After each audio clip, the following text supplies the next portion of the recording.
Vamos lá. Trata-se do trabalho de conclusão do curso do Bacharelado em Engenharia Elétrica do ENIAC. Interferência eletromagnética conduzida em testes para upgrades em plantas nucleares. Tá? Inicialmente, verifica-se que existem plantas nucleares com mais de 60 anos de vida, ainda em operação.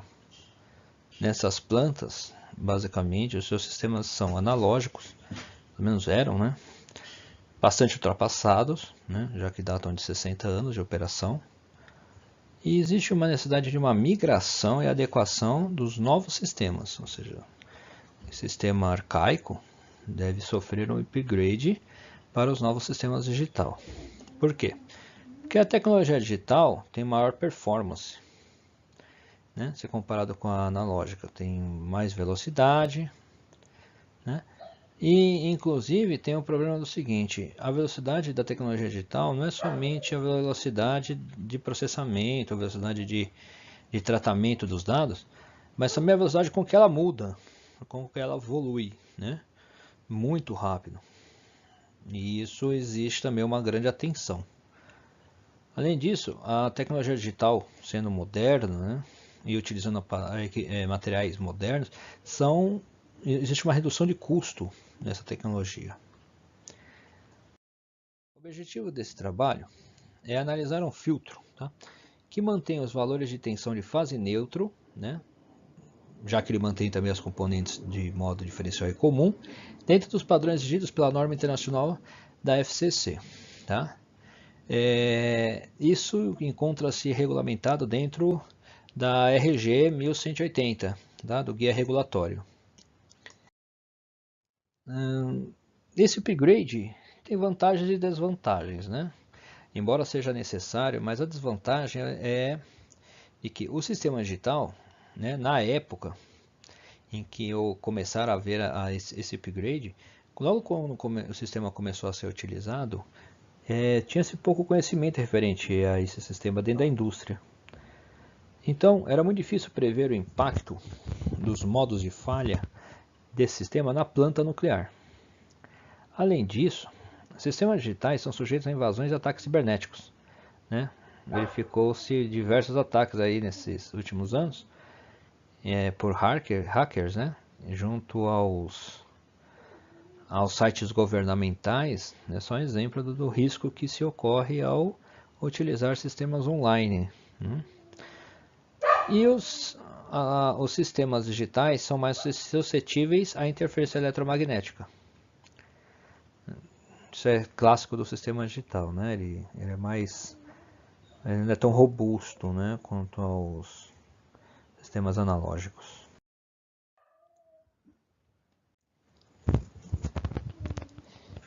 Então, segue as vantagens, né? Inicialmente, a vantagem de que o sistema digital ele se autodiagnostica, tá? Ele tem um autodiagnóstico. E esse diagnóstico ele é online, né? Não há necessidade da presença do operador na mesa de controle. Há uma precisão mais aprimorada, porque o sistema digital ele tem uma precisão em sinais digitais, né? Então, nesse modo aí até evita-se um pouco algumas pequenas interferências, né? Coisa que no analógico ele admite essas interferências no sinal analógico, né? Não no sistema, no sinal analógico. A tolerância a falhas ocorre muito. Uma interface melhorada, porque o sistema digital ele é amigável, né, ao usuário. E a alta capacidade de armazenamento de dados, né? Haja vista que os computadores caseiros hoje, os computadores pessoais, já se trata com terabyte. Então, e existe a necessidade de adicionar essas antigas plantas analógicas os equipamentos digitais de instrumentação e controle, né? Os fabricantes de circuitos digitais estavam incorporando frequências de clock cada vez mais altas, tá? São velocidades mais rápidas, níveis de tensão lógica mais baixos nos seus projetos. Com isso, criou-se um ambiente, né, muito propício a interferências, né? Quando o clock é mais alto, quanto mais você aumenta a velocidade, né, de operação do clock, né, chamado clock, quanto mais você aumenta essa velocidade das operações efetuadas pelo sistema, mais riscos, né, de falhas, né, causados pela interferência você vai ter. E havendo níveis de tensão lógica mais baixos, né, automaticamente recebendo mais dados, você tem mais suscetibilidade da interferência. Os equipamentos industriais que utilizavam as famílias de lógica digital mais rápida, eles eram mais suscetíveis, né, ao electromagnetic interferência, a interferência eletromagnética, né, e sobretensão, tá? Sobretensão seria sobretensão é uma consequência da interferência eletromagnética. Então, iniciou-se com, nós temos hoje aqui, né, no caso, quatro normas, vamos dizer assim, que interagem entre si, gerando um sistema normativo para os testes de suscetibilidade, né, e de interferência eletromagnéticas, tanto conduzidas quanto irradiadas, dentro de uma planta nuclear. Inicialmente, então, quando começou esse estudo, começou-se pela CR 5941, os envelopes de normas 6431 também, tá? Tratavam muito das normas militares na época, né? Gerou, com os estudos e resultados da 6436, gerou o guia 1180, e esse guia foi depois atualizado pelo 6782. E neste guia é admitido não somente as normas militares, mas também as normas comerciais civis, porque a norma comercial civil ela tem um padrão mais rígido.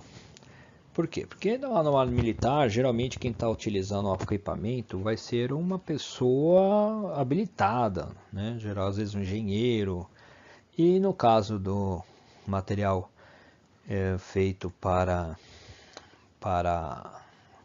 a população, ele quem vai utilizar é um leigo, né? Então a norma deve ser mais rígida. Neste caso do nosso trabalho, nós estamos usando essa norma mais rígida da FCC. Essas normas elas buscam estabelecer boas práticas de instalação e design, né, de emissão eletromagnética, estabelecer o teste de interferência eletromagnética, tá? Estabelece ainda um programa de avaliação, né, para que esses testes sejam realizados, para que você tenha métodos, né, e critérios de aceitação, né, podemos até criar uma certificação, que é o caso da FCC. Essas normas, elas desenvolvem um programa para realizar testes de confirmação e avaliar a capacidade de resistência ao surto, por exemplo, né, dos equipamentos de controle e instrumentação conectados ou instalados dentro da usina nuclear, né. Essas normas de padronização ela trouxe alguns benefícios. Orientação clara sobre práticas necessárias para fazer parte do programa de compatibilidade eletromagnética, né? Para esse programa de compatibilidade eletromagnética é o programa que é formado pelos testes. Um dos testes é justamente a utilização do LISNE e do filtro recomendado pela doutrina que nós vamos fazer aqui a simulação. Ele endossa os padrões militares e industriais. Só que os parâmetros industriais serão os utilizados aqui no nosso trabalho. Especifica conjuntos completos de emissão e de interferência eletromagnética, né, do teste de suscetibilidade dos padrões militares mais prevalentes e fornece os envelopes operacionais, que são enquadrados em unidade de medida e frequência adequadas. Tá? Aplica-se aos equipamentos relacionados à segurança digital e híbrida, no nosso caso híbrida, né? e digital também, mas no nosso caso seria um ambiente híbrido que nós vamos ter dentro dessas plantas nucleares antigas, né? porque você vai ter aquele antigo equipamento, às vezes necessário e insubstituível por enquanto, trabalhando com os novos equipamentos digitais. Tá? Identifica os envelopes operacionais aceitáveis em ambientes militares similares e confirmados com dados de medição de usinas nucleares. Então, é feito também dentro dessa norma uma série, de um catálogo de banco de dados, não? Com todas as medições de diversas usinas nucleares. Tá? Causando ali um sistema onde você pode ter um parâmetro comparativo. Os objetivos dela, então, seria desenvolver uma base técnica para orientação regulatória nas áreas, né, de sistemas de instrumentação e controle, relacionados sempre à segurança. Formula critério de testes para avaliar tanto a suscetibilidade quanto as emissões desse sistema. Suscetibilidade e emissão. Suscetibilidade é o quanto aquele equipamento é frágil, é vítima de uma interferência, e as emissões é o quanto esse equipamento emite essa interferência dentro de um sistema. Né? E realizar também as medições na planta, para caracterizar o ambiente eletromagnético em usinas nucleares. Esse ambiente eletromagnético pode ser diverso, mas ele é sempre um ambiente controlado. Daí o fato de que dentro do teste, dentro do laboratório, o teste laboratorial também deve ter um ambiente eletromagnético controlado e similar às das usinas.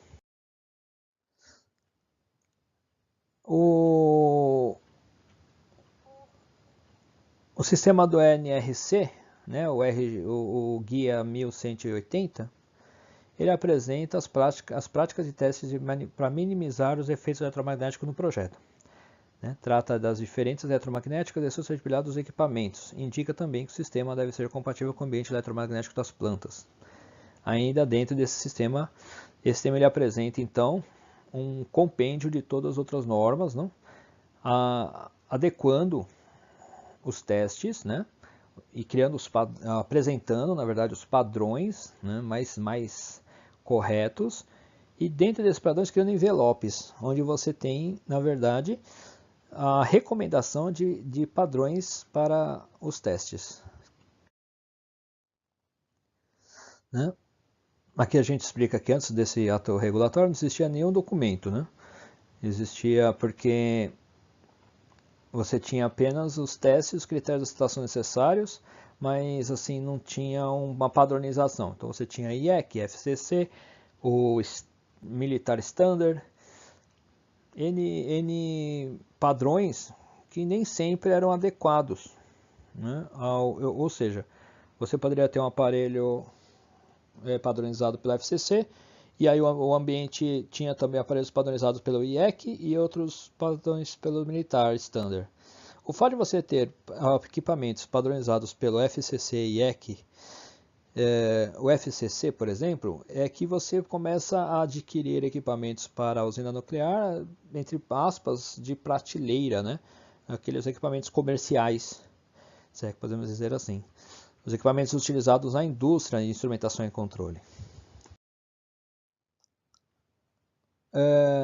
Então, dentro da interferência eletromagnética, o controle de componente de modo comum e diferencial está no fato de que a interferência eletromagnética influenciará nos valores de tensão de fase e de nêutron, além de causar ruídos indesejáveis à medida que aumentam e diminuem em intensidade e frequência.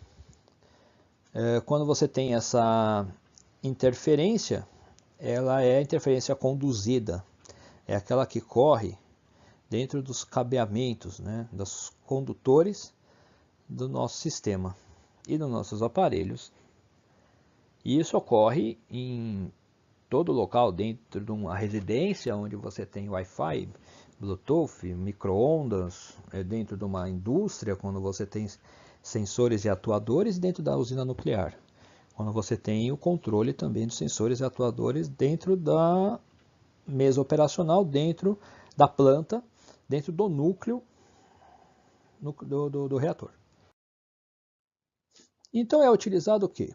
Inicialmente é utilizado entre o sistema que vai ser de medição, né, que é o equipamento, e a rede é utilizado o equipamento LISN. LISN, que é o Line Impedance Stabilization Network, ele vai ser um equipamento que vai causar um casamento de impedância. Ele dá para entrega para você uma impedância fixa de 50 ohms, tá? Na faixa especificada, né? Geralmente 50 ohms, né? Não muda muito isso. Então ele bloqueia as emissões conduzidas que não se referem a dispositivos gerados pelo device under test, ou seja, pelo equipamento que está sob teste, né? Ou seja, essas transmissões que vêm da alimentação para dentro do ambiente de teste, tá? Por via sempre conduzida.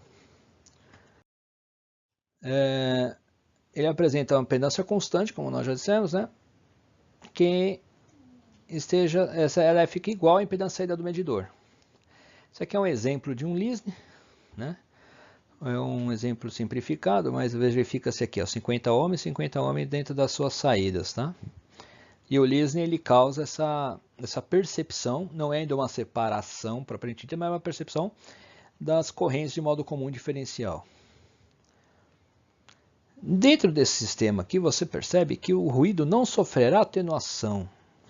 O que vai haver é um casamento da impedância. Não é bem um casamento, não vai dizer um casamento, vai dizer o que vai haver é uma impedância fixa de 50 ohms. Não vai ter uma impedância flutuante ou uma impedância desconhecida. Você vai ter uma impedância certa e fixa. E assim, você pode conectar o seu sistema e você pode efetuar os testes necessários, sabendo que o que for diferenciado desses 50 ohms é causado pelo sistema. Então é uma padronização.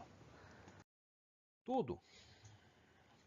Verifica-se que, olha, vamos lá, aqui é a potência, aqui é o sistema que está oferecendo o sinal de entrada, tá? No caso aqui, né, no nosso exemplo, ele está com o ruído, né?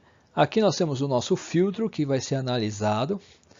Esse filtro vai adequar o sinal para que ele possa passar pelo Lisne, sofrer a sua adequação em termos de impedância e depois para o device, onde ele vai haver a sua análise, né? Vai haver a análise, no caso aí um espectrômetro, e a saída em 50 ohms também, que é aí que eu disse que é um casamento de impedância. Então esse filtro é apresentado aqui, a conexão dele com o Lisne, e é esse filtro aqui que nós vamos trabalhar aqui neste artigo. A norma que nós utilizamos é a FCC, autorizada pelo guia 1180, como nós já dissemos, e no caso em específico vamos utilizar o valor dos 48 decibéis, que é o valor permitido aqui dentro dessa faixa de frequência, a mesma faixa que estamos trabalhando. Então o sinal simulado foi apresentado pelo Paul, não é? Aqui dentro do trabalho dele.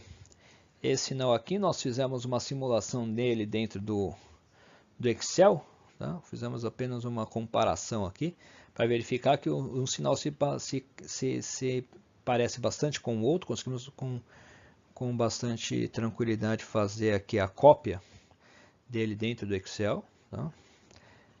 Aqui está apresentado então a frequência em que foi analisado esse sinal. Verifica-se um ruído, né? Bastante proeminente e bastante diversificado dentro dos sinais de neutro, o modo comum e modo diferencial, ou seja, fase neutro. E aqui o padrão da FCC nos 48 decibéis. Adiante, esse circuito aqui. Aqui é o filtro, tá? Só que ele foi simulado, ele foi feito uma forma equivalente para que possamos trabalhar dentro de um sistema de simulação. Os valores do filtro serão esses aqui. Tá? Esses valores são encontrados dentro da frequência de corte que nós precisamos, tá?